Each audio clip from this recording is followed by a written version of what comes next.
जय हिंद दोस्तों, जैसा कि मैंने आपको पिछली वीडियो में बहुत बेहतरीन तरीके से आपको थायराइड ग्रंथि तथा पैराथायराइड ग्रंथि के बारे में महत्वपूर्ण जानकारी देने का कार्य किया था, जो कि आपके एग्जाम के लिए तथा आपके जीवन के लिए अति महत्वपूर्ण होने का कार्य कर रहा था।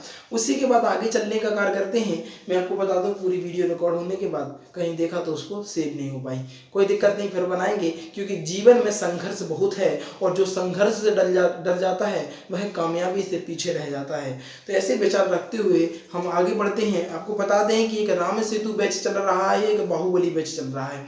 अभी हम बाहुबली बैच यानी बायोलॉजी को पढ़ने का कार्य कर रहे हैं, और जो बाहुबली बैच है सच में आपको बाहुबली बनाने का कार्य करेगा, जो कि आपके जीवन के लिए बहुत महत्वपूर्ण रहेगा। सीधा टॉपिक पर चलेंगे। समझिए, जनन ग्रंथि। जनन ग्रंथि आखिर होती क्या है, इसको समझिएगा कि आखिर जनन ग्रंथि होती क्या है, इसको समझेंगे हम। देखो, वैसी ग्रंथि जो जनन की क्रिया में भाग लेता है उसको जनन ग्रंथि बोलते हैं। जैसे कि स्पर्म हो गया, ओवम हो गया, क्या हो गया, ये जनन की क्रिया में भाग लेती हैं। क्या करती हैं, कहना सर जनन की क्रिया में भाग लेती हैं, इनको हम क्या बोलते हैं, कहना सर जी इनको हम जनन ग्रंथि बोलते हैं। पढ़ लेते हैं एक बार, थोड़ा क्लियर हो जाएगा। वैसी ग्रंथि जो जनन की क्रिया में भाग लेती हैं उन्हें जनन ग्रंथि बोलते हैं। जितने भी लैंगिक हार्मोन्स यानी सेक्स हार्मोन्स, लैंगिक हार्मोन्स यानी सेक्स हार्मोन्स, एग्जाम्पल के तौर पर स्पर्म और ओवम होते हैं, ये सभी एस्टेरॉइड होते हैं। क्या होते हैं, ये सभी एस्टेरॉइड होते हैं। कहना सर जी जितने भी लैंगिक हार्मोन्स होंगे, हाँ भैया जी, जितने भी लैंगिक हार्मोन्स होंगे उन्हीं सभी को हम एस्टेरॉइड कहने का कार्य करेंगे। इसके बाद बात करेंगे हम पीयूष ग्रंथि को। आखिर पीयूष ग्रंथि क्या होती है, इसको हम थोड़ा सा समझेंगे। समझो थोड़ा सा। देखो, यह सबसे छोटी ग्रंथि होती है जो कि अंतःस्रावी तथा भार में जो लगभग 0.6 ग्राम की होती है। यह अंतःस्रावी ग्रंथि होती है और इसका जो भार होता है लगभग 0.6 ग्राम का होता है। इसके बाद बात करेंगे, यह मस्तिष्क के बीचों बीच पाई जाती है और शरीर में विभिन्न क्रियाओं को नियंत्रित करने का कार्य करती है। इसे हम माशय ग्रंथि कहते हैं। थायराइड ग्रंथि जो होती है वह पीयूष ग्रंथि को नियंत्रित नहीं कर सकती है। आप लोग कहना सर जी समझ में नहीं आई, थोड़ा सा आप बता दीजिए। बिल्कुल बताएंगे, टेंशन मत लीजिए, क्योंकि आप बाहुबली बैच में पढ़ने का कार्य कर रही है और बाहुबली बैच का मतलब होता है आपको बाहुबली बना देना। समझिए, पीयूष ग्रंथि क्या होती है। देखो, यह अंतःस्रावी ग्रंथि की सबसे छोटी ग्रंथि होती है और यह बीचों बीच होती है। कहाँ, कहना सर जी मस्तिष्क के बीचों बीच होती है और यह शरीर की विभिन्न क्रियाओं को नियंत्रित करती है। शरीर की जितनी भी क्रियाएं होंगी ना शरीर की, उसको नियंत्रित करने का कार्य करेगी। जब बात करेंगे, इसे माशय ग्रंथि कहते हैं। थायराइड ग्रंथि पीयूष ग्रंथि को नियंत्रित नहीं कर सकती, इस पॉइंट को याद रखिएगा। थायराइड जो ग्रंथि होती है वह पीयूष ग्रंथि को नियंत्रित नहीं कर सकती है। अब क्यों नहीं कर सकती है, इसको हम आगे बताएंगे, आप थोड़ा समझिएगा। पीयूष ग्रंथि निम्नलिखित हार्मोन से निकालती है। कहना सर जी ठीक है, पीयूष ग्रंथि निम्नलिखित हार्मोन से निकालती है। हाँ भैया जी, क्या करती है, निम्नलिखित हार्मोन से निकालने का कार्य करती है। पहला अगर हार्मोन्स बात करें तो पहला जो हार्मोन्स होता है टीएचएस। टीएचएस जो हार्मोन्स होता है बहुत बहुत महत्वपूर्ण होता है। यह हार्मोन्स थायराइड ग्रंथि से थायरोक्सिन हार्मोन निकालने के लिए कहता है। अब समझिए भैया जी, यह जो हार्मोन्स होता है यह थायराइड ग्रंथि से थायरोक्सिन हार्मोन निकालने के लिए कहता है। लेकिन भैया समस्या तो जब आ जाती है जब थायराइड ग्रंथि में आयोडीन की कमी हो जाती है। कहना सर आयोडीन की कमी हो जाती है, हाँ भैया जी। देखो, मैं आपको बता दूं, पहले के समय के जो लोग हुआ करते थे वह क्या करते थे, खड़ा नमक खाते थे। तो आपको देखेंगे कि जो पहले के लोग हैं, बूढ़े पुराने देखेंगे, उनको यह रोग देखने को मिलता था कि उनको घेंगा रोग हो जाता। घेंगा रोग में पता, ये वाला जो गला है ना, इधर इधर इधर फोड़ा सा हो जाता, बड़ा सा, इधर की खाल निकल आती, इस प्रकार देखा होगा बहुत से लोगों ने। तो क्या होता, जो टीएचएस जो हार्मोन्स होता है या थायराइड ग्रंथि है, थायराइड ग्रंथि से थायरोक्सिन हार्मोन्स निकालने के लिए उत्तेजित करती है। जो थायराइड ग्रंथि है उससे थायरोक्सिन हार्मोन्स को निकालने के लिए उत्तेजित करने का कार्य करती है। ठीक है भैया जी। अब समस्या तो जब हो जाती है भैया, आपको बता दें कि जब आयोडीन की कमी होगी बॉडी में, और जब आयोडीन की कमी होगी जो थायराइड ग्रंथि है ना, वो उत्तेजित नहीं करेगी थायरोक्सिन हार्मोन्स निकालने के लिए। और जब ये उत्तेजित नहीं करेगी तो इससे रिलेटेड एक बीमारी हो जाती है जिसको हम घेंगा या ग्वाटर नामक बीमारी कहने का कार्य करती है। मैं आशा करता हूं कि आपको बहुत बढ़िया तरीके समझ में आ गया होगा टीएचएस हार्मोन्स आखिर होता क्या है।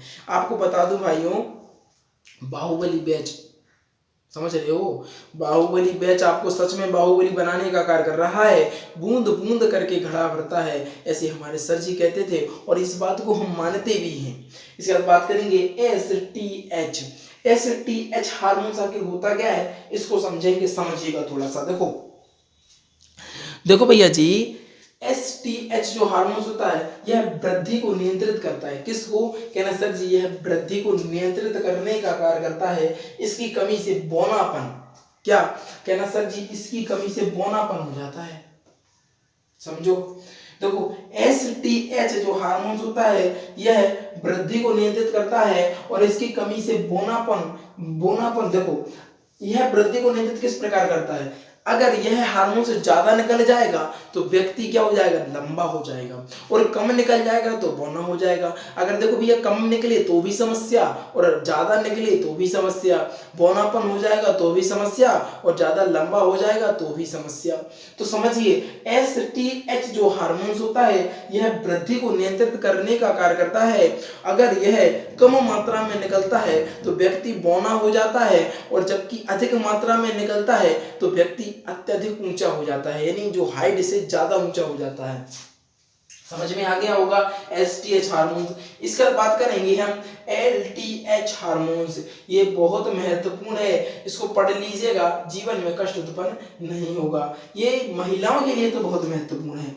समझो, यह ऑक्सीटोसिन हार्मोन्स के साथ मिलकर दूध के स्रावन में सहायक होता है। जो महिलाएं होती हैं जो क्या करता है, यह ऑक्सीटोसिन हार्मोन्स के साथ मिलकर, किसके साथ? कहना सर जी ऑक्सीटोसिन हार्मोन्स के साथ मिलकर ये क्या करता है, ये दूध को स्रावित करने का कार्य करता है, यानी दूध को निकालने का काम करता है। बहुत महत्वपूर्ण हो जाती है यह चीज। और आपको बता दें कि कल हम पढ़ेंगे मिश्रित ग्रंथियों को, उससे पहले एक बार हम रिवीजन करने का कार्य करेंगे, जिससे कि जीवन में कष्ट उत्पन्न नहीं होगा। अब समझे थोड़ा सा। जनन ग्रंथि, बेसिक ग्रंथि जनन की क्रिया में भाग लेती है, उसको हम जनन ग्रंथि बोलते हैं। जितने भी लैंगिक हार्मोन्स यानी सेक्स हार्मोन्स होते हैं, एस्पर्म और ओवम, ये सभी एस्टेरॉइड होते हैं। इसके बाद बात करेंगे पीयूष ग्रंथि। यह सबसे छोटी ग्रंथि होती है, अंतःस्रावी ग्रंथि होती है। इसका जो भाग होता है 0.6 ग्राम का होता है। यह मस्तिष्क के बीचों बीच पाई जाती है। यह विभिन्न क्रियाओं को नियंत्रित करती है। यह थायराइड ग्रंथि पीयूष ग्रंथि को नियंत्रित नहीं कर सकती है। अगर हम बात करें पीयूष ग्रंथि से निकलने वाले हार्मोन्स कौन कौन से होते हैं, तो पहला हार्मोन होता है आपका टीएचएस। टीएचएस जो हार्मोन होता है यह थायराइड ग्रंथि से निकलने वाला, थायराइड ग्रंथि से निकालने के लिए थायरोक्सिन हार्मोन निकालने को उत्तेजित करने का कार्य करता है। और जब आयोडीन की कमी हो जाती है तो यह हार्मोन नहीं निकलता है, जिससे कि हमें घेंगा नामक या ग्वार्टर नामक बीमारी हो जाती है। अगर हम बात करें एसटीएच की, तो यह वृद्धि को नियंत्रित करने का कार्य करता है। यदि यह कम निकलता है तो व्यक्ति बौना हो जाता है, और अत्यधिक निकल जाता है तो व्यक्ति अत्यधिक लंबा हो जाता है। इसके बाद बात करेंगे एलटीएच। यह ऑक्सीटोसिन हार्मोन्स के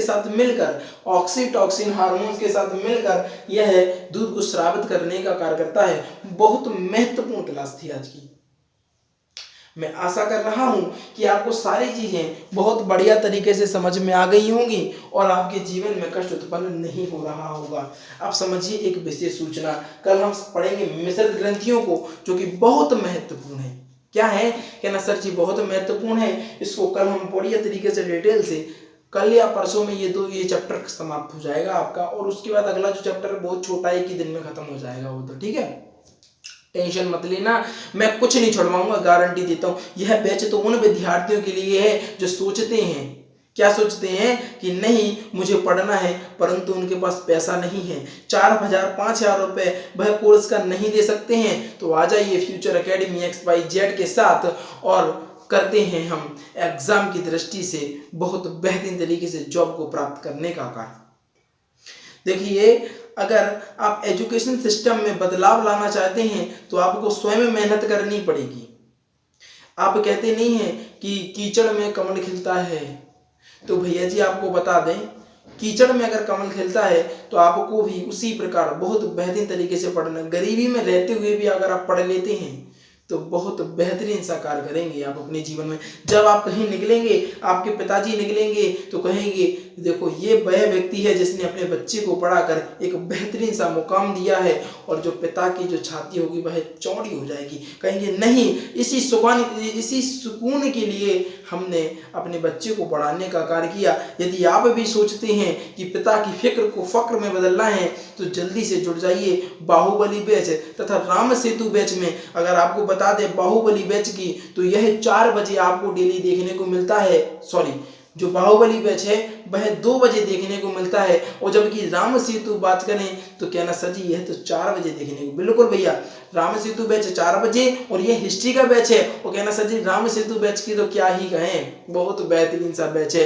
ये तो विजय का परचम लहराने वाला बैच है। एग्जाम की खोपड़ी पर विजय का परचम फ्यूचर एकेडमी XYZ के विद्यार्थी ही लहरा कर आएंगे, मुझे इस बात का पूरा भरोसा है। और इस बात की मैं गारंटी देता हूं आपको। किसकी? कहना सर आप टेंशन मत लो, बहुत बेहतरीन तरीके से मैं पढ़ाई करूंगा। भैया जी आप टेंशन मत लीजिएगा, देखो मैं बहुत बढ़िया तरीके से पढ़ाऊंगा आपको, आपके जीवन में कष्ट उत्पन्न नहीं होने दूंगा। बशर्ते क्या है, आप लोग भी वीडियो को शेयर वगैरह कर दिया करेंगे, क्योंकि देखो बेनिफिट आप लोगों का है। आप शेयर करेंगे, फिर उसके बाद ग्रुप डिस्कशन होगा, बहुत ज़्यादा जरूरी है सारी चीज़ें, है ना। बस ठीक है, तो याद रखिएगा जो नए विद्यार्थी हैं जल्दी से वीडियो को लाइक कर दीजिएगा, चैनल को सब्सक्राइब कर दीजिएगा और शेयर करके आइएगा अपने यार दोस्तों और चाहने वालों के साथ, क्योंकि आज की जो वीडियो थी कहीं ना कहीं बेहतरीन गजब लाजवाब होने का कार्य कर रही थी। इन्हीं चंद शब्दों से आप विदा लेना चाहूंगा। जीवन में आनंदित रहिएगा, आगे बढ़ते रहिएगा। थैंक्स फॉर वॉचिंग, और इसका स्क्रीनशॉट ले लीजिएगा। जय हिंद।